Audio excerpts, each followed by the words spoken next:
Today, papag-usapan natin na this is why we looksmax. Ano nga ba ang dahilan kung bakit tayo naglu-looksmax? Well, ang mga iba sa inyo ay alam na kung bakit. Maaring sa iba't ibang circumstances at maaring iba ay gusto lang nila maging pogi o kaya para ma-enjoy ang process at tsaka dahil sa heartbreak, dahil ni-reject sila dahil pangit sila o kaya, gusto lang nilang ano, maibig ng mga tao kaya sila naglu-looksmax. So, ang podcast na 'to ay, ah, sasabihin ko naman ang tungkol sa akin mismo na marahil mga iba sa inyo iba-ibang dahilan pero itong podcast na 'to ay para sa aking sarili. So, kung gusto mong malaman ay makinig ka. So, ang atensyon mo lang ang kailangan ko. So, sa mga ano, mga nanonood, please like and subscribe para masuportahan mo ang channel ko. And without further ado, let's get into it. So, ang introduction, ito ang story of my life and how I got into Luxmaxing. Ano nga ba ang storya ng buhay ko? Paano ko napunta dito sa Luxmaxing? So, ah, nung bata pa ako, ah, d ah, hindi naman ako na ano, na talagang miserable na ano, na pangit talaga at, sa ano lang, tawag dito, 'di naman ako ano, hindi rin ako masyado pogi gano'n. Sa tingin ko normal lang ako, gano'n. Tahimik ako na na bata nung bata pa. Tsaka ako yung palaging favorite ng mga teacher kasi ako daw ay ano, mabait gano'n. Ewan ko kung kasi may mga iba na masama yung experience nila nung bata pa kasi sila ay sub-5 kaya nabu sila sa school at hindi sila tinatrato ng maayos ng teacher. Pero hindi ko siguro alam na kung pogi ba ako o pangit nung bata kasi may siguro, may mixed opinion yung mga iba kaya siguro normie ako ng bata o kaya tiyadd ako nung bata. May pagka-pogi ako nung bata, makinis lang yung balat ko dati. So, nung nag-teenager ako dun siguro ako nag-low down kasi nilaalagaan ako ng mabuti ng magulang ko nung bata pa ako. Pinipuwersa ako kumain ng gulay tapos nung naging teenager, doon na yung ano na dun na ako naging ano na tumatanda na ako maging mainitin yung ulo at yun pala ang pakiramdam ng teenager, mainitin yung ulo maging tinatawag nila na edgy teenager na talagang mainitin talaga yung ulo ng mga teenager kasi ano, dahil sa kanilang mood na medyo may pagkaisip bata pa, pero alam nila na mali yung ginagawa nila. Tapos alam ng teenager na ano, na merong kalungkutan dito sa sanlibutan kaya parang hindi mo pa matanggap. Kaya magiging mature din ako paunti-unti at nung 20 years old ako, siyempre dun na ako naging sub-5, 'di ba? Tapos nga pala, bago ko pala naano yun, na sub-5 ako dati nung 18 pa lang ako naano ako sa self-improvement na ano, hindi pa looksmaxing noon. Bale panahon pa yun ni Hamsa noong 2018. Noong 2020 si Andrew Tate, bale nag-consume ako sa YouTube ng ano, ng mga red pill content. Red pill content pa ang uso noon kasi yung black pill naging mainstream ngayong taon na 'to, naging 2025. At actually dapat maaga ko nakilala yung ano, yung looksmaxing content sa panahon ni Peace LMS na sana ano kaso maliit pa lang na channel si Peace LMS noon kaya hindi ko siya napansin. Tsaka mga konti pa lang yung mga Luxmaxing channel noon at ang dominado na ano noon ay red pill content. Dati blue pill content kasi nung mga animation na pinapanood ko lahat sila blue pilled. Yung mga kay Jaden Animation tsaka The Odd Ones Out, tsaka sa PewDiePie, tsaka MrBeast, yun yung mga blue pilled content. Tapos naging red pilled content yung ano, yung YouTube at naging sa panahon ngayon ay naging Luxmaxing content na sa panahon ngayon na ano, na year. So, ang,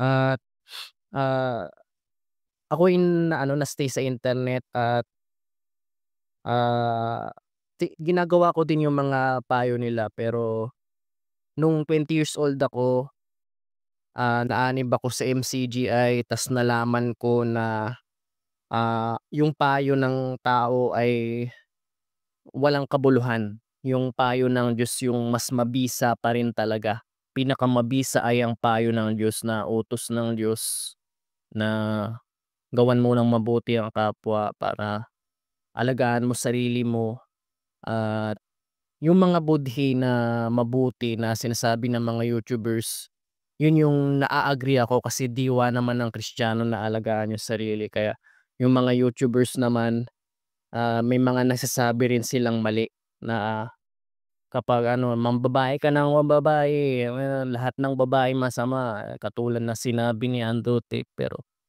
masama yung payo nila kaya hindi ko na nagustuhan yung mga payo ni Andrew Tate. Tapos nung ngayon na nasa Luxmaxing content na nung 2025, may mga ano pa rin, may mga content creator pa rin talaga na masama ang sinasabi tungkol sa Luxmaxing. Yung mga iba nag-give up, yung mga iba ng Luxmax, tas yung mga iba galit sa babae na ano, na sabi daw nila lahat daw ng babae masama na which na ibig sabihin ay,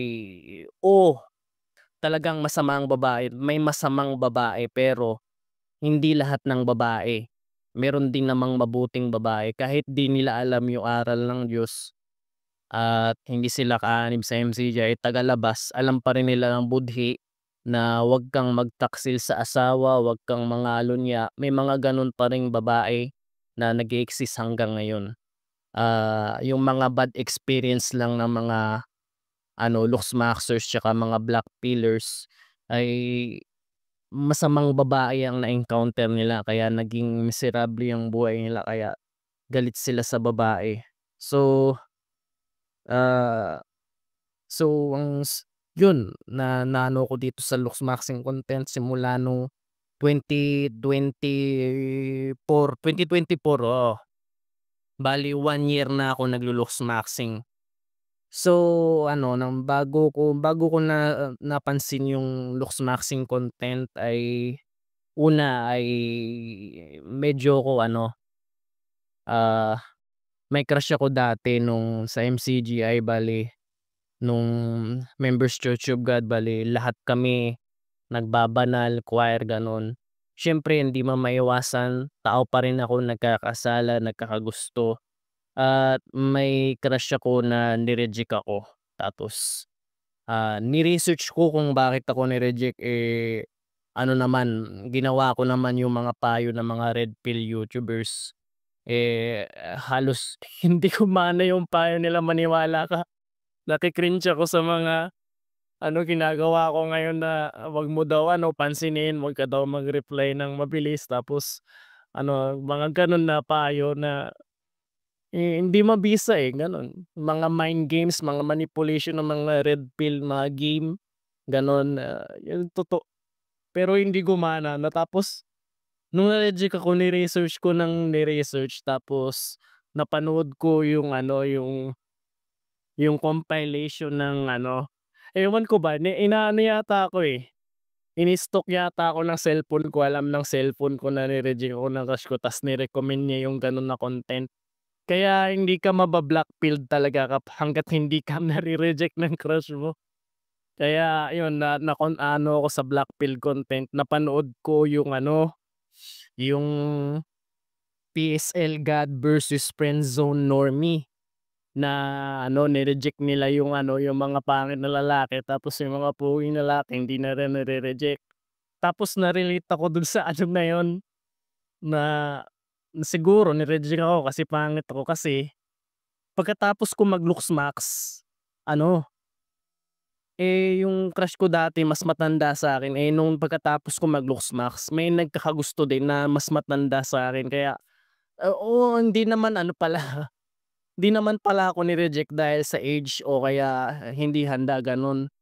'Pag ano, kapag pogi ka, 'pag pogi ka lang wala kang ano, tawag dito, wala kang game, wala kang ano, tawag dito, pinansiyal tapos kahit bata ka man o ano, mas matanda yung ano, yung sinisinta mo o kaya bata sinisinta mo basta't pogi ka, ano, magugustuhan ka. Oo nga, oo nga tapos nung nag-looks wax ako, oo nga ano, nung umpisa hindi pa ako nakakapag-looks wax parang ano, sabi ko, "Anong gagawin ko?" Tapos gano'n, ni-reject ako ng crush ko kasi pangit ako tapos ni-research ko pa ng ni-research yung ano, yung mga black pill content tapos yung solusyon na nag-introduce sila kanila sila ng ano, ng mag-looks maxing kaya pinanood ko yung video ni ano, ni Peace LMS. Nakilala ko si Peace LMS tapos sila Dillon Latham, Kay Shami, tsaka sino pa ba, si Oscar Patel. Tapos yung experience ng mga sub-5 na naging Chad katulad ni Ascended, tapos ni Real na napanood ko sila dati silang sub-5 tapos nabago yung buhay nila nung naging Chad sila bale blinag nila lahat ng ano nung nangyari. Nung dati pa silang pangit tapos nag-iba yung trato ng tao nung naging pogi na sila, hindi na sila masyado nire-reject ng babae. Nung naging ano sila sub-5 to high tier normie. Hindi pa sila chadlite kasi mahirap maging chadlite. So, nag-ano ako nun, nanood ako ng looks maxing content, nalaman ko yung basics na ano, bago 'pag ang una mong ano na first step ng looks maxing is to lose body fat. Maaaring ano 12% body fat, bale mapayat ka. Kasi kapag mapayat ka makikita ang yung jawline, yung cheekbone, tapos yung ano mo, yung eye area mo ay ano makikita na ano magkakaroon ng ano ng hunter eyes di siya papines na malalalim yung mata mo bale magiging tiyan ka. Popogi ka kapag mapayat ka kaya kailangan yung body mo lean. Kasi hindi gaya ng red pill YouTubers na ano, na maging parang bodybuilder, ano, bodybuilder yung ano nila, yung body. Malaking-malaking katawan akala nila yun daw yung nakaka-attract sa babae pero yung totoo ano, yung nakaka-attract sa babae ay B-tape body, matangkad, tapos clear skin, tapos mapayat. Bale yun yung talagang nakaka-attract sa babae. Hindi mo kailangan ng malaking-malaking katawan para maka-attract ng babae. Akala nila gano'n yung ano, yung mali pala yun. Bale yung totoo, kung paano yung lalaki na-attract sa babae sa gano'ng quality na 'di ba, kung paanong yung babae gusto mong mapayat, ayaw mo mataba. Tapos ano, yung babae parang hourglass shape na ano, malaki yung bewang. Tapos ano, yung malaki rin yung ano, yung dibdib, bale mapayat siya, tapos clear skin, tapos gano'n din pero opposite ng sa lalaki, yung opposite yung features. Gano'n din sa lalaki, na ano, na kung paano sila magugustuhan ng babae. Bale yung babae gano'n din pero sa iba lang yung ano sa'tin, reverse lang sa lalaki yung gano'n na female gaze. Kung paano yung lalaki gusto mapayat gano'n din yung babae gusto mapayat. Bale gusto ng babae, mapayat na lalaki, lean body, tapos imbis na hourglass, B-taper body, tapos ano, bale mas malaki yung shoulder mo kaysa sa ano mo, shoulder waist. Bale mas malaki yung ano, yung ano anong tawag dito, yung mas malaki yung shoulder mo kaysa sa anong tawag dito, bewang o magkakaroon ka ng B-taper body. Tapos ano, mapayat, lean body, tapos clear skin, tapos ano, baligtad yung ano, yung facial features. Bale kapag sa lalaki malaki yung jawline, sa babae maliit lang yung jawline. Tapos ano, bale kung paano sa lalaki malalaki yung cheekbone, gano'n sa babae maliit yung cheekbone. Tapos sa lalaki maliit yung mata kasi kapag maliit yung mata mo parang nag-i-squinting ka, parang hunter eyes, pogi yun sa babae. Tapos sa lalaki naman baligtad, kailangan malaki yung mata ng babae para magmukha siyang ano, ah, maganda, gano'n. Tapos yun baligtad kasi. Bale parehas lang yung ano niyo, yung male gaze sa female gaze, pero baligtad yung mga features. Tsaka kaya gusto rin ng babae matangkad, kung paanong yung lalaki gusto ng lalaki na yung babae mas maano sa kanya, mas maliit, gano'n. Kaya gusto ng lalaki short na babae, gusto ng lalaki na mas matangkad siya sa babae. Tapos gano'n din yung babae, baligtad, kaya gusto ng babae na matangkad kasi gusto niya yung ano, yung lalaki mas matangkad sa kanya, kaya gusto ng babae matatangkad. Gano'n yun po tunay na female gaze, bale parehas lang sila ng male gaze. Bale ang first step, magpapayat, ano, magkaroon ng B-taper body, tapos clear skin para tapos ano, low body fat, kasi 'pag low body fat ka makikita niyo yung jawline, maano cheekbone, tapos yung eye area mo hindi ano, ano, hindi mataba, ano, magiging parang hunter eye, almond eye, gano'n, para maging attractive ka, yun. Tapos yun yung ano, yung target ko na na kailangan gawin sa looks maxing.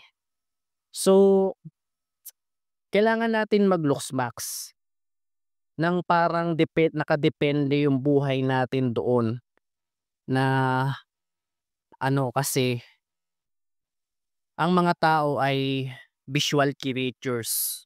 Ganito, kung sa English ay you need to looks max like your life depend on it, because humans are visual creatures, 'di ba? May tinatawag tayo na ano, na halo effect. Bale kapag pogi ka sa paningin ng babae, iisipin ng babae ay may ano ka, may good qualities, mabait ka, tapos mas matalino, tapos confident, ng kahit hindi ka naman ano, kilala ng babae, gano'n yung ina-assume niya sa kanya. Pero ano, yung totoo, may correlated din yun sa ano, sa yung physical natin tsaka yung inside na non-tangible, tulad ng ano, ng yung isip, gano'n. Iba naman yung isip sa ano, eh, sa katawan, eh. Bale pero may correlated din yun. Yun, 'di ba? Ano kasi yung tao kasi nasa laman, 'di ba? Kaya para maintindihan mo pa lalo na kaya ko nasabing ang humans are visual creatures, kasi ano, tingnan natin yung sa mga hayop, 'di ba? Yung ano, yung aso, nakakaano sila, nalalaman nila yung ano, na malusog o kaya maganda yung ibang aso na babae ay base sa kanilang pang-amoy. Bale inaamoy nila yung babae kung ano, para malaman nila kung maganda ba, gano'n. Tapos kapag nilakad mo yung aso, amoy siya ng amoy sa mga gilid para makita niya kung meron bang babae na nasa paligid. Kapag napansin ng aso na parang mabango yung ano, yung ano, yung amoy ng babae na aso, doon siya naa-attract, tapos doon siya ano dun sila magre-reproduce. Kaya yung aso ay ano, ah, tawag dito, no smelling creatures.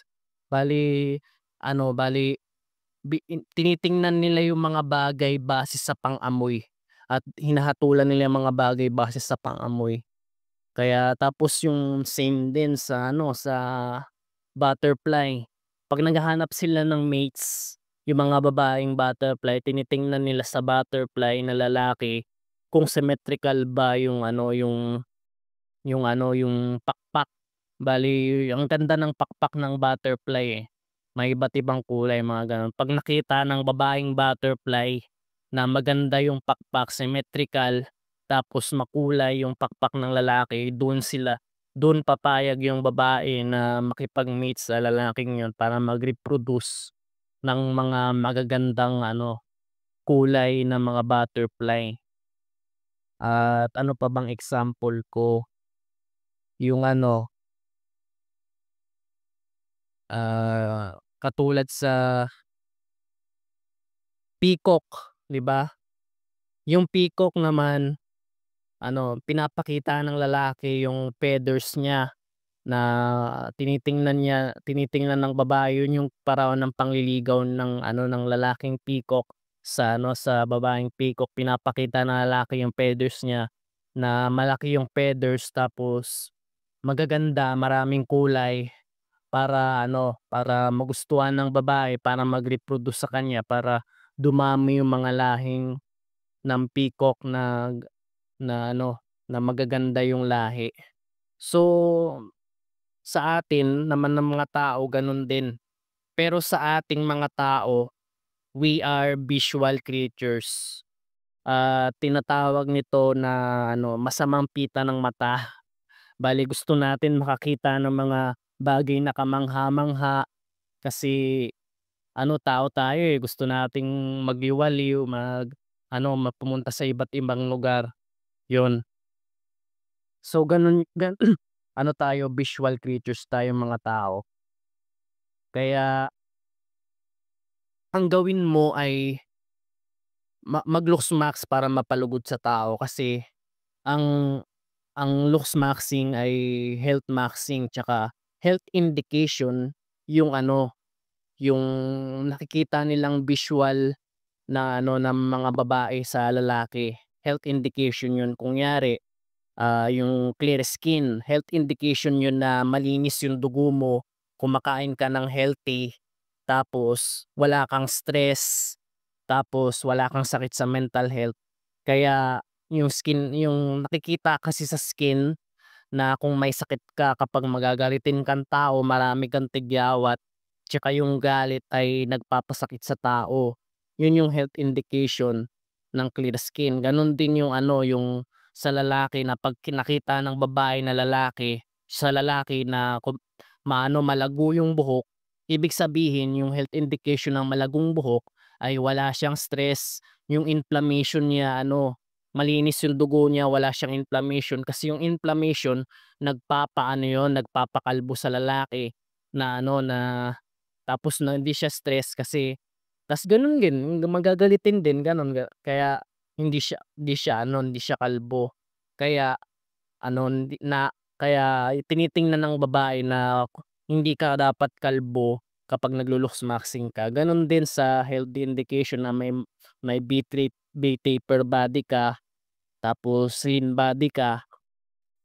Ano yun, sign na ngayon ng high testosterone. Kasi kapag lean ka, tataas yung testosterone mo, tsaka kapag wide yung frame mo, ibig sabihin mataas yung yung testosterone. Gano'n din sa jaw, kaya kapag may sharp jawline ka, ibig sabihin mataas yung testosterone mo. Ibig sabihin popogi ka kapag mataas yung testosterone mo, kaya ka magugustuhan ng babae. At tsaka sa kaya kailangan mong i-improve yung mga visual na na nakikita sa'yo ng babae kasi tayong mga tao, visual creatures para mag-reproduce. Tsaka sa tingin ko, hindi naman ito masama para dumami yung lahi ng tao na malulusog. Kaya importante na alagaan mo ang iyong mental health, ang diet at saka yung mga healthy routines. Tapos hindi ka gagawa ng masama kasi nakaka-stress yung gumawa ng masama. At ang ibig ko lang sabihin ay nandito na tayo sa topic na morality and looks are correlated. O kapag alam kong masyado brutal ito, pero hindi ko ibig sabihin na kapag nakita ka ng taong pangit, masamang tao na agad, hindi, hindi. Kasi may mga pangit lang na bad habits pero mabubuting tao pa rin sila. Dahil kaya sila pangit kasi kailangan nila magtrabaho kaya laging stress o mga gano'n. Kaya sila pangit katulad ng nanay natin tsaka tatay natin.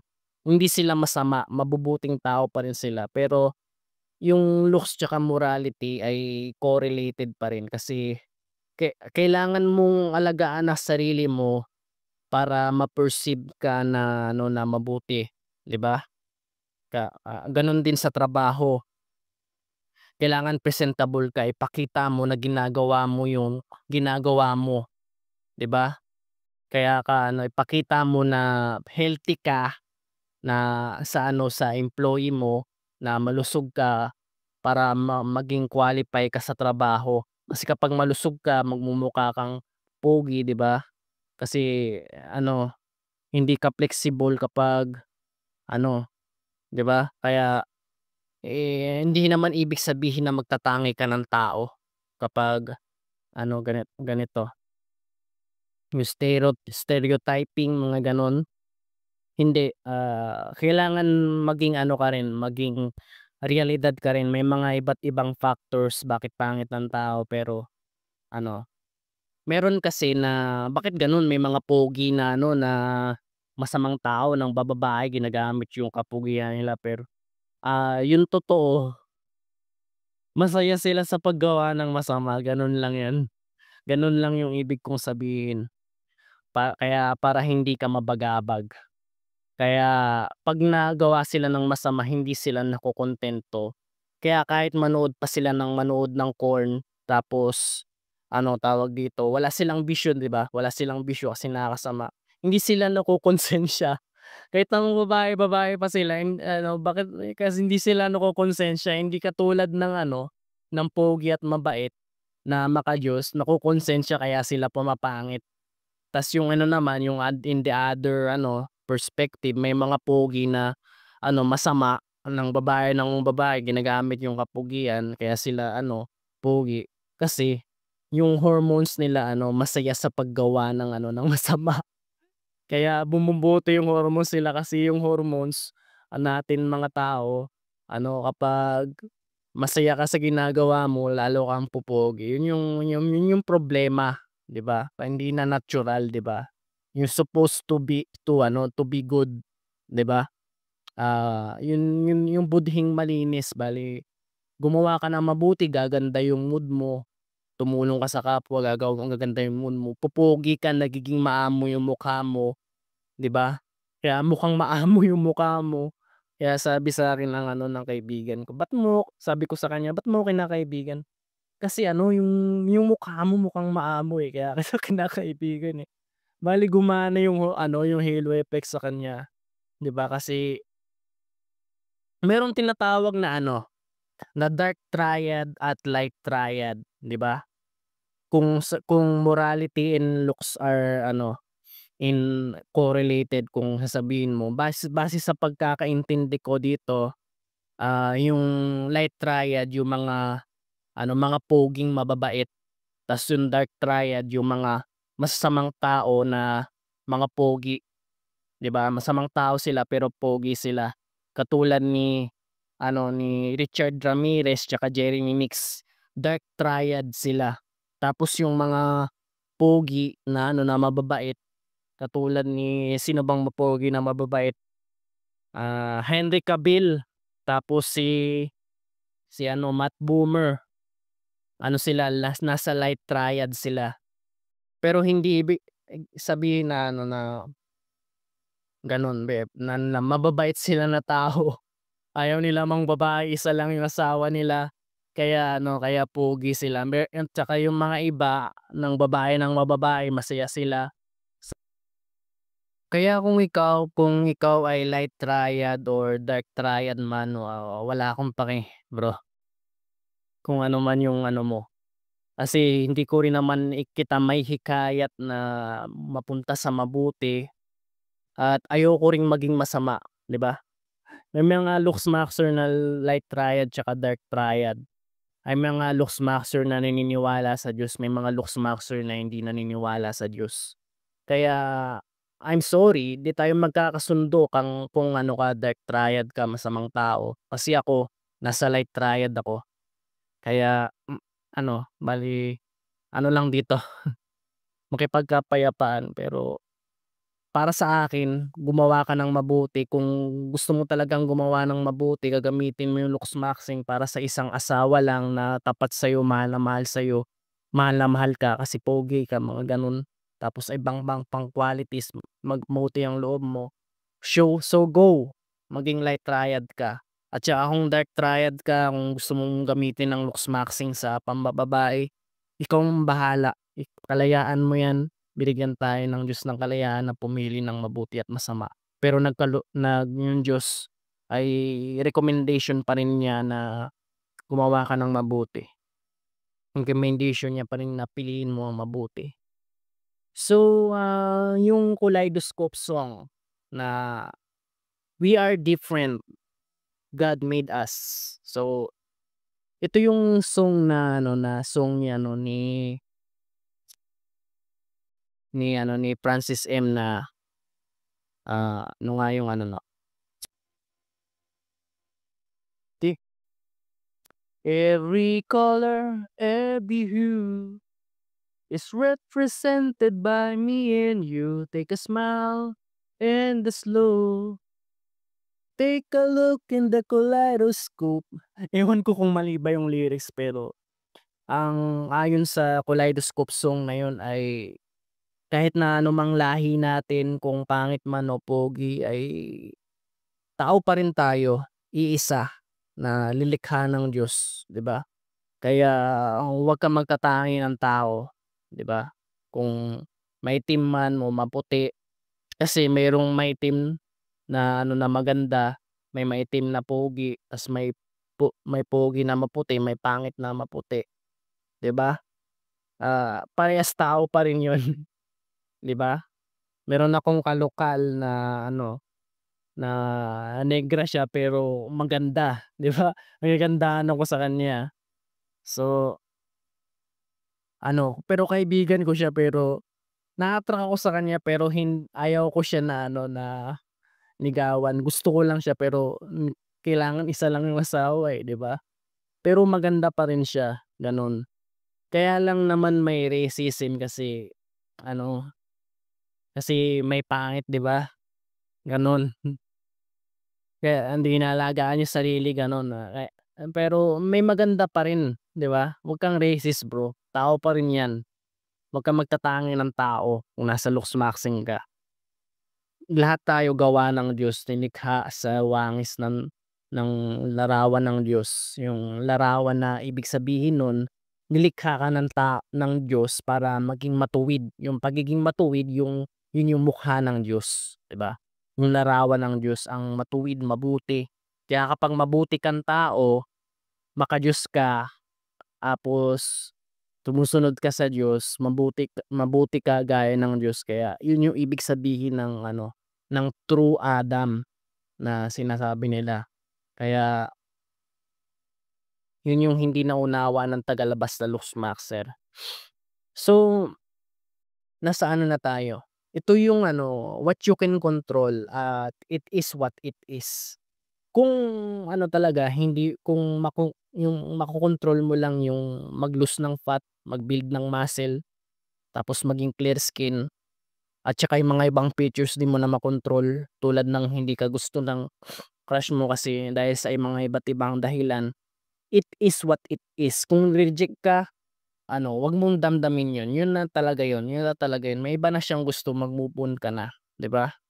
may mga pogi din kasing nare-reject, pero hindi sa lahat, hindi sa lahat ng pagkakataon. Tapos may pangit na palaging nire-reject pero, ewan ko, may mga pangit din na ano, nade-date nila yung ano, yung tanggap sila kung sino sila. Kaya maging pogi ka man o maging pangit, kung yan lang talaga yung kaloob sa'yo, yan yung ano, yung kalooban ng Diyos sa'yo na maging pangit ka o maging pogi ka, it is what it is. Yan talaga, tanggapin mo na. Kaya kaya ano, maging ano ka lang, maging patient, 'wag kang mabalisa dahil kung nagtatangi yung mga tao, may pagtatangi talaga ang tao, 'di ba? Kahit pogi nga tinatangi kasi galit sila sa pogi, 'di ba? Aagawin yung crush nila tapos sinisiraan, 'di ba? Kaya maging pogi ka man o pangit, sisirain ka pa rin. Gano'n din yung pangit, 'di ba? Binu-bully, 'di ba? Gano'n. Kaya ang makuntento tayo kung ano yung kaloob sa'tin at yung mga disability diyan, I'm sorry.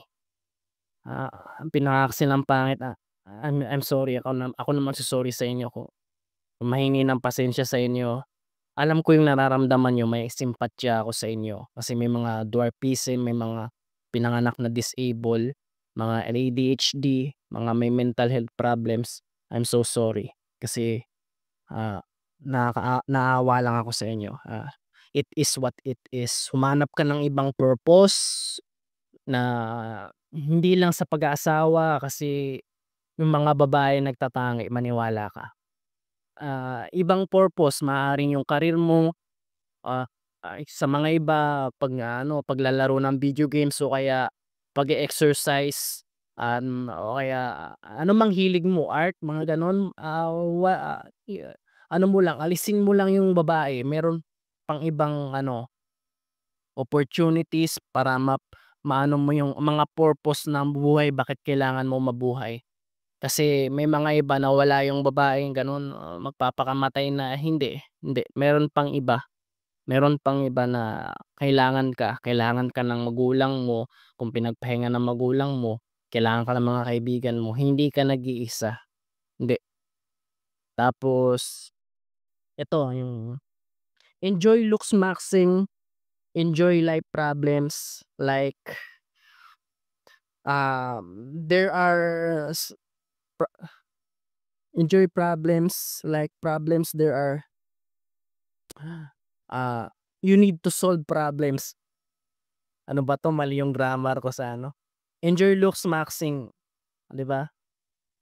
I-solve mo yung problema mo, kasi yung problema yun yung buhay mo, 'di ba? Kaya tayo nabubuhay dahil may problema o kaya may problema kasi buhay tayo, 'di ba? Ganyan yung realidad na ano, mawawala lang yung problema kapag ano, kapag wala na tayo dito sa mundo, 'di ba? Kaya yung pag-solve mo ng problema, i-enjoy mo yun, 'di ba? Ang saya-saya mag-exercise, ang saya-saya mag-ano, mag-approach ng babae, ang saya-saya nung magkaroon ng crush. Ang saya-saya kaya ng ano, masarap yung pakiramdam kapag kumain ka ng gulay, ma-refresh yung ano mo, masaya yung may clear skin ka na ano ka ng mga tao, 'di ba? Masaya yung ano, yung may ano ka, may social life ka, 'di ba? Masaya yung gano'n, 'di ba? Enjoy looks maxing, kaysa sa hindi ka mag-looks max, magiging ano ka na lang, bitter ka na lang, 'di ba? Ano, lahat ng tao ayaw mo maging masaya kasi gusto mo lahat ng tao 'di masaya kasi hindi ka masaya, 'di ba?